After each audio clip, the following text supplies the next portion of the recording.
Hello guys, and welcome to my new video, and today I'm going to be ranking the easiest and the hardest healers to play in Season 3 in patch 10.2. Now, I've tested every single healer in Season 3 in terms of PTO. I've played them in Mythic Plus, I played them in Raids, and this is going to be my ranking. And if you like this type of content, please like and subscribe. It allows me to continue and focus on healers in the future. Keep in mind, this video on ranking is focusing both in Raids and Mythic Plus content. If I were to split these into two different videos, the ranking for easiest healers in Mythic Plus and in Raids would look very different, but for this video I'm trying to combine them together. And we're gonna start off with the easiest healer, and you can see here based on ranking, easy is going to be at the top and the most difficult healer is going to be at the bottom. And we're gonna start off with the easiest healer, and that is going to be discipline. Okay, it's going to be Holy Priest. I don't think it's a big surprise. I think a lot of people who have been playing World of Warcraft for a long time, they kind of realize that the main appeal of Holy Priest is the fact that it is relatively easy to kind of pick up and do well.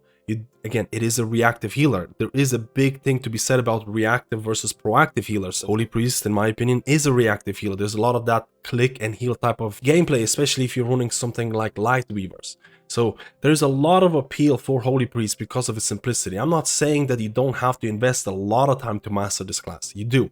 Every single healer, you need to invest a lot of time to be the master of that spec. But Holy Priest is one of those healers where you can pick up, even if you're not sure about the boss fights, if you're not sure about the trash or raids or damage patterns, you can pick up Holy Priest and still do quite well. And of course, if you're doing raid content as Holy Priest, you might look at the boss fight and ask yourself, can I fit in multiple Holy Word salvations during this fight? And that requires knowledge of the fight, when to use this. Can I use multiple of them because of how Holy Word spells work? And that is the main concept of Holy Priest, Holy Word spells. But in terms of the actual playstyle, it's type of click and heal. You see someone take damage, you're going to heal them. It doesn't have a really heavy emphasis on healing through damage. Again, your counterpart in terms of Discipline Priest is a complete opposite. Discipline Priest is all about healing through damage. Holy Priest is a lot more about reactive type of gameplay. So if you're someone new who's coming into World of Warcraft for Season 3, I honestly would say that Priest is a great, and remember, Priest has multiple healing specs, with Holy Priest being a reactive healer that you can pick up and do quite well and then master it and then get used to it, and then all of a sudden you might be like, I want to try out Discipline Priest, who is very different. It's all about healing through damage, it's all about anticipating damage.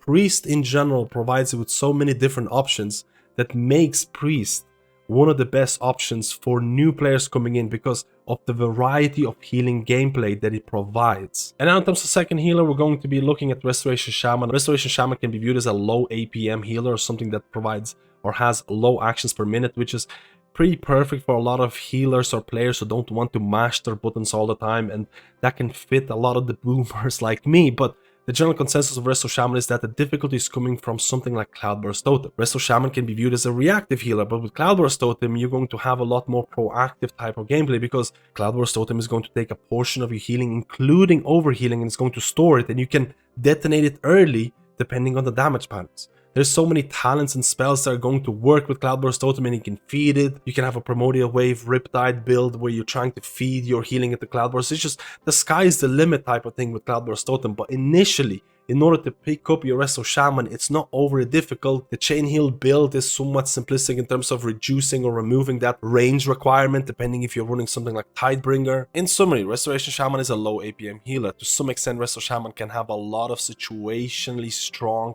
talented abilities depending on which content you're doing, which could cause some issues when trying to find keybinds, but it's not a deal breaker. Cloudburst Totem adds a lot of complexity to the class, and Cloudburst is meta, or it's looking to be like the meta talent to pick. But let's be honest, if you're not doing the highest keys or high content, you can play whatever build you want. And if you choose to play a build that does not include Cloudburst Totem, Shaman would actually drop to the easy tier in my honest opinion. And if you want to focus on DPS, Shaman has multiple ways of providing damage. It has talents like Acid Rain, which is honestly a great and simplistic way of adding healing and damage at the same time when compared to some other healers. So Shaman can be a great choice for anyone coming into World of Warcraft for Season 3, and if you're running that Cloudburst Totem, the sky is the limit in terms of how much you want to min-max your healer. And now let's move on to the next healer, and that's going to be Holy Paladin. Now the difference between Resto Shaman and Holy Paladin is quite vast.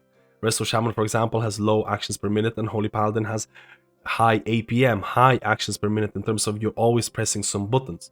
I think in terms of optimizing your healing as Holy Paladin, both in Raids and Mythic Plus, it will revolve around optimizing your glimmers. in terms of who's getting glimmers, how you're resetting your glimmers in terms of using something like Daybreak. For example, your gameplay as Holy Paladin in raids is going to be a lot more rigid in terms of how or when you want to use your abilities, in terms of you do have a lot of buttons, but you're combining them together. For example, Hand of Divinity with Tears Deliverance, or for example, Daybreak with something like Divine Toll. In raid situations, you're going to apply as many glimmers as possible. You're going to be pressing Daybreak. That's going to be resetting your glimmers, and then you're going to be applying Divine Toll, which is going to apply glimmers again, and then you're going to be using your Holy Shock, that is Machine Gun Holy Shock from Rising Sunlight. Is going to provide healing and also going to spread or work with glimmers. And this kind of gameplay will follow you in a lot of these raid situations. In Mythic Plus, you probably have more options in terms of how you're spreading your glimmers, in terms of DPS, in terms of healing, in terms of resetting them with Daybreak. And at the start of the Holy Paladin section, I did say Holy Paladin is a melee healer, but you can really step out of that melee range without being or penalized too much, which is a complete opposite to something like a Mistweaver Monk in Mythic Plus content, who's maybe following that Feline Stomp build. If you cannot be in melee, your healing is going to suffer. So because of these reasons, I'm placing Holy Paladin in B tier. I don't think it's the most difficult healer, but I also don't think it's the easiest healer to optimize. So now let's go to Restoration Druid, and this is going to split a lot of people's opinions because a lot of people have different kind of ranking requirements for Resto Druid. I think this is the first true proactive healer in this list that we've seen, and I think proactive healers tend to require more skill from new players, so you need to know the damage patterns in order to optimize. You need to pre-hot and things like that, and I historically have ranked Resto Druids as being more difficult because of that. But I also read a lot of your feedback. I also know a lot of people are telling me that, hey, Grove Guardians are happening, or you do have Grove Guardians in patch 10.17, and Grove Guardian emphasis is continuing in patch 10.2, and that is going to alleviate a lot of the issues that Resto Druids have.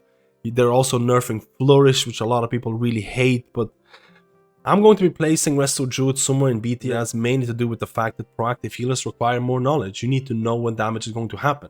I do think that Grove Guardians is going to help with a lot of the issues, especially in Mythic Plus content, but a lot of people tend to over-exaggerate the value of Grove Guardians by themselves. If you press Grove Guardians without nothing else, they're not going to do a whole lot. You need to have HOTS rolling on the party in order to maximize your Grove Guardian healing, and that means you need to have that preemptive type of healing both in raids and Mythic Plus content. You need to anticipate damage. There is a ramp type of gameplay with Resto Druid. I know Flourish has been nerfed and things like that, but you still need to anticipate damage in order to optimize your healing. Resto Druid in raid environment is probably going to focus, or something like Tree of Life is going to be a lot more popular, which is going to change up your gameplay a little bit more in terms of how you're going to use your Tree of Life, when should you use your Tree of Life, and things like that. So there's a lot of, or there's a couple of things that are changing for Resto Druid, specifically in raid situations. And there is a lot of emphasis on Grove Guardians that is continuing in 10.2. But the reason why I'm placing Restoration Druid in this B tier, because I genuinely believe preemptive healers require more knowledge. Anyone who's new trying to pick up Resto Druid for the first time and expect to do good HPS, they might not achieve that. There is anecdotal information from me. Every time I do poke raids, I've seen so many Resto Druids who have zero idea about how to ramp or how to play the Druid, and they're doing a fraction of the HPS that they should be doing. I've encountered this so much. So because of this, and the fact that Resto Druid in Mythic Plus in terms of optimizing damage, historically speaking, Resto Druid min-max DPS rotation has been pretty difficult. And in typical Blizzard fashion, while I'm editing this video, Blizzard decided to massively buff cat weaving for Restoration Druid. Look at these changes that they've just announced. And in terms of this video, and in terms of the changes that are happening, if you want to min-max your DPS as Resto Druid in something like Mythic Plus content, you'll probably have to put in a lot of effort when compared to a lot of other healers out there. But I'd love to know your opinion about this. Do you like cat weaving? Do you like shape-shifting as Resto Druid, especially in Mythic Plus content? And how do you feel about these latest changes? And even knowing when to DPS at the right times can actually take a decent amount of skill. So I think Resto Druid, I think a B tier is a nice compromise. I'm also hearing your opinions. I read your comments. I think B tier is a pretty good compromise, but let me know how you feel about this ranking. And now let's go to the next healer, and that's going to be Preservation of Evoker. I'm going to be placing them in C tier, almost difficult tier, because I think there's a lot of misconceptions about Preservation of Evoker, because most people look at Preservation and they tell me it's so easy to play, the DPS rotation is so easy, it's only a couple of buttons, and I agree. I think the DPS rotation of Preservation of Evoker is borderline laughable in terms of how little effort you have to put in to get some really good results. But in terms of healing gameplay, both in raids and Mythic Plus, I think in order to actually min-max your healing, it can take a lot of trial and error. For example, Preservation of Evoker Mythic Plus gameplay might, or the talent build might be a little bit different than it is in raids. In raids, you're probably going to be running something like Emerald Blossoms build, and a lot of people look at that and they're like, Emerald Blossoms is so easy to play, but they don't even realize Cycle of Life talent. Cycle of Life is like a miniature version of a Cloudburst totem that you cannot detonate early if you wanted to. In order to maximize your healing, you might have to really anticipate when to proc Cycle of Life, how to optimize my Cycle of Life in terms of getting the most healing out of it. And you will notice the difference between someone who doesn't care about this talent and someone who really tries to optimize this. We talked about the different builds the Preservation Evoker has, and for example, in Mythic environment, you might be running something like Stasis, and Stasis is such an open-ended ability that honestly sky's the limit in terms of what buttons you want to press, in what order, when do you want to activate it. Is an extremely fun ability to min-max, and you can see a big difference between someone who's really comfortable with Stasis and someone who has no clue. So I think the skill ceiling for Preservation Evoker is decently high depending on how much effort you want to put into them, on top of the biggest elephant in the room, the range limitation. The range limitation for Preservation Evoker can be something that is an absolute pain, especially if you're doing something like Mythic environment with 3 ranged and they're all over the place. You're trying to hit them with Dream Breath, you're trying to heal them, you're having a nightmare. Or you could have dungeons where everyone's stacked and you have a really pleasant experience. But because you can run into issues in terms of your range limitations, because if you are running Stasis, you need to anticipate damage or you need to know how to use it. If you want to optimize something like Emerald Communion, there is a decent ramp setup as well. There's a lot of your cooldowns require a decent amount of setup or have a decently high skill ceiling, and because of this, Preservation Evoker is going to be almost in the difficult tier. Let's move on to the next scene, and that's going to be Mistweaver Monk. And honestly, I have no idea where to place Mistweaver Monk. I'm going to place Mistweaver Monk right here in C tier because, again, I could place it in difficult, and I think I will, but right now I'm going to be placing it in C tier because I'm not sure where to do it, where to place it, because this is the first true melee healer, especially in Mythic content. If you're running that Feline Stomp build, if you're using Ancient Teachings, it can be one of those healers that you can almost feel like it's too easy because you're approaching a large trash pack pull, you're pressing Feline Stomp, and then you're pressing Spinning Crane Kick, and you're like, I'm doing a bunch of damage and healing at the same time, this is easy. But then at the same time, if you cannot be in melee, especially in that Mythic Plus environment, Feline Stomp, Ancient Teaching build, you're going to really pay the price. So this is why I'm placing Mistweaver Monk in higher difficulty, because when compared to someone like Holy Paladin can step out of melee and is not penalized all that much, but the Mistweaver Mythic Plus Feline Stomp build is very unforgiving if you cannot be close to your enemies. On top of that, in raid situations, you're most likely going to have a completely different type of gameplay with Yulon and with something like Clouded Focus. You're running something like Red Crane in Mythic Plus environment, and you're running something like Yulon in raid environment. They're relatively 1 minute cooldown because depending on which build you're running, those windows are going to be relatively short. So if you can't min-max those windows in terms of cooldown usage, you're going to really pay the price. For example, in raids with Yulon, if you're doing that Clouded Focus ramp and things like that, if you have to move because there's a swirly on the ground, you are going to break your keyboard because you're going to tilt, because that is going to ruin your ramp and you're going to be really upset. I'm not saying that Yulon Clouded Focus build ramp is all difficult or really hard to achieve or requires you to be a brain surgeon. I actually don't think it's all that difficult. I just think the fact that you need to anticipate whether you're going to have to move or not can be really difficult sometimes, or especially depending on the boss fight you're doing, because some of the boss fights in 10.2 require a decent amount of movement. And Mistweaver Monk in Mythic Plus situations, if you cannot stay in melee because you're running that Feline Stomp Ancient Teachings build, you're going to break another keyboard because you're going to stress so much more. And because of this, I'm going to be placing Mistweaver Monk somewhere in C tier, but honestly, I could easily place Mistweaver Monk in the difficult. Honestly, I'll just leave it in difficult tier right now and let me know how you feel about this ranking. And the last scene that we're going to talk about is going to be Discipline Priest. I'm going to be placing it in the difficult ranking, but a lot of people know that Discipline Priest went through a pretty sizable rework in terms of trying to simplify Discipline Priest gameplay. And the only reason I'm placing Discipline Priest here is because of the raid rotation in terms of ramping, in terms of being a proactive healer. Discipline Priest is one of those healers that is very proactive, especially when you're coming into something like raid situations where if you don't have your atonements out before the damage happens, you're probably going to have a bad time. And how do you do that? You need to learn boss mechanics, you need to learn boss damage patterns, you need to know when to do your ramp. And your ramp as Discipline Priest in raid situations can still be viewed as relatively rigid because you have to press a certain amount of buttons in this sequence in order to optimize your throughput. And if you don't do that, or if you have to move, or if you mess up, well, that's going to suck.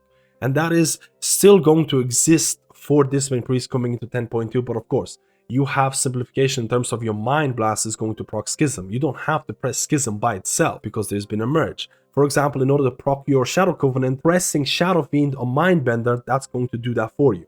So on top of that, there's quite a few buttons have been removed. For example, things like Light Rat is no longer there. So there's a lot of things that changed for this Priest in patch 10.2. They tried to simplify the class, they removed a couple of buttons, they merged a couple of abilities and things like that. But at the end of the day, you're still a proactive healer. You still need to know the damage patterns, especially when it comes to that raiding environment. You still have a rigid rotation that you need to follow in order to maximize your throughput. In Mythic Plus, I think it's a bit more forgiving. I think it's a bit less scientific. I think you have a bit more leeway, but there is more focus on something like Smites. You still want to optimize your Shadow Covenant windows, and you don't have instant cast power Radiance anymore, but there has been a couple of things to make that a little bit easier in terms of less setup time. Discipline Priest, more approachable for healers in my opinion, but because of the raiding restrictions in terms of being proactive, in terms of requiring you to anticipate damage, I'm placing Discipline Priest in a difficult kind of ranking. If this ranking was only based on Mythic Plus, I think it would look a lot different, but I cannot ignore Discipline Priest's raiding rotation when ranking this healer, because if you're a new healer coming into World of Warcraft and you're trying to pick up Discipline Priest for the first time, especially in raid environments, you need to do a certain amount of research. But that does not mean you should not pick up or play Discipline Priest in 10.2. It's becoming more approachable in the next patch. At the end of the day, it's still a proactive healer. If you want to play this healer in a good way when it comes to raiding environment, you will need to do research. Or you could just also pick up Priest and play Holy Priest at the start, and once you feel comfortable with boss fights, you can swap over to Discipline Priest and have an amazingly fun time as a proactive healer that heals through damage. So there's multiple advantages to playing Priest, especially if you're a new healer coming into World of Warcraft in patch 10.2. And now for the summary of the video, and if you're watching this ranking, you'll notice that on paper, Priest is actually a pretty good class to play for anyone who's coming into, again, Season 3 10.2, because you have a Holy Priest who's relatively easy to pick up and do well because it's very reactive, it's very classic type of play in terms of click and heal, which is great. You still have to invest time in order to master it, but in order to pick it up for the first time, you probably will do it decently well when compared to something like Discipline Priest, who's the counterpart of Holy Priest, because you could have two different healing specs. Discipline Priest is a lot more proactive, especially in something like raid environments. It is a lot more of healing through damage. So there's multiple different gameplays that you can encounter if you pick a Priest, which makes it a great option in my opinion. There's multiple things that I want your opinion. I don't know where to place Mistweaver Monk. I'm not 100% sold on Discipline Priest ranking. I honestly could swap all of these around and change them. And you also have to keep in mind, this is a ranking for Mythic Plus and raids. If this was just for Mythic Plus, the ranking would look a lot different. So where do I place Mistweaver? C tier or difficult tier or the most difficult tier? Honestly, I have no idea at the moment. The main reason I'm placing Mistweaver Monk in a more difficult tier is because there's multiple things that probably could tilt you. For example, if you're playing Mistweaver Monk in Mythic Plus content with that Phalanx Stomp, Ancient Teachings kind of build, you need to make sure you're staying in melee. If you cannot stay in melee, you're going to be severely punished.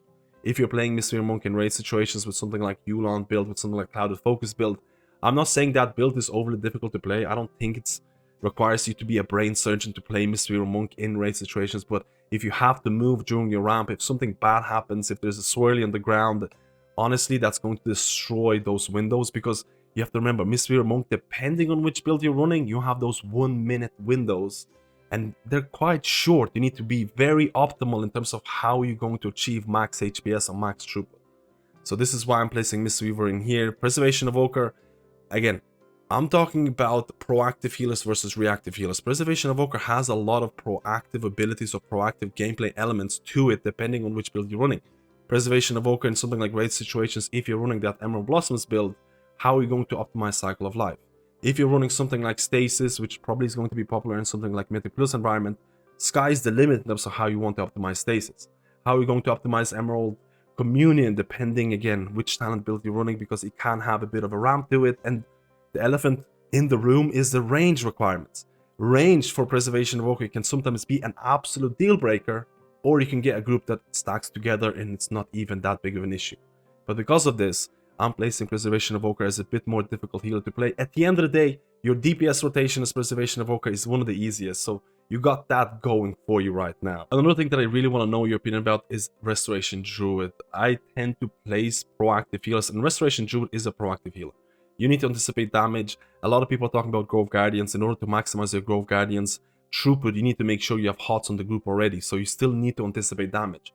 And I tend to place healers that have this proactive type of gameplay as more difficult, but I also heard a lot of your feedback in terms of comments and things like that. Let me know how you feel about the ranking for Restoration Druid, because I kind of picked the middle ground. And I think the fact that Blizzard actually buffed kitty weaving is an indication that Blizzard wants you or have a possibility of that min-maxing gameplay. I think anyone who actually tried to optimize DPS as Resto Druid when it comes to that cat weaving form can tell you that it can take a lot of skill and practice to pull off really well. So it's very open to interpretation. How do you feel about that Flourish nerf as well? How do you feel about Resto Druid right now in 10.2?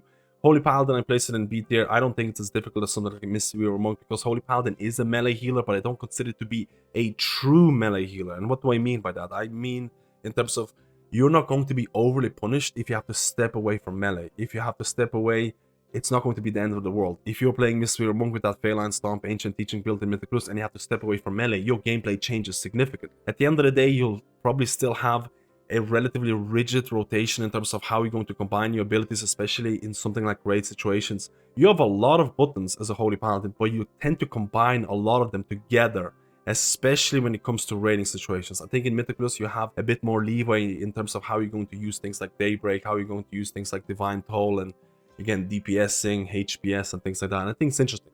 A really high APM healer, I think Resto Druid is also a high APM healer, and I think that might off-put certain people, but at the end of the day, I don't think Holy Paladin is the most difficult. I don't think it's the easiest either. So I think this is a pretty decent ranking for it. Restoration Shaman, honestly, a really fun healer to play. A lot of people are down on Resto Shaman. I think Resto Shaman is better than what people make it out to be, but Resto Shaman difficulty is going to stem, in my opinion, from Cloudburst Totem. Because Resto Shaman is a reactive healer, but with Cloudburst Totem, you kind of become a bit more proactive in terms of how you're going to prime your Cloudburst, what buttons are you going to use to feed your Cloudburst, and it just adds so much more complexity to the class. And if you don't pick Cloudburst Totem for whatever reason, a lot of that complexity is going to be gone. On top of that, you also have a bunch of utility talents you can pick, which can cause an issue in terms of keybinds, but it's not a deal breaker. You can find spots for keybinds, you can use different macros and things like that. So that is my overall ranking for healers in terms of difficulty for Mythic Plus and raids. I love to know your opinion about Mistweaver Monk.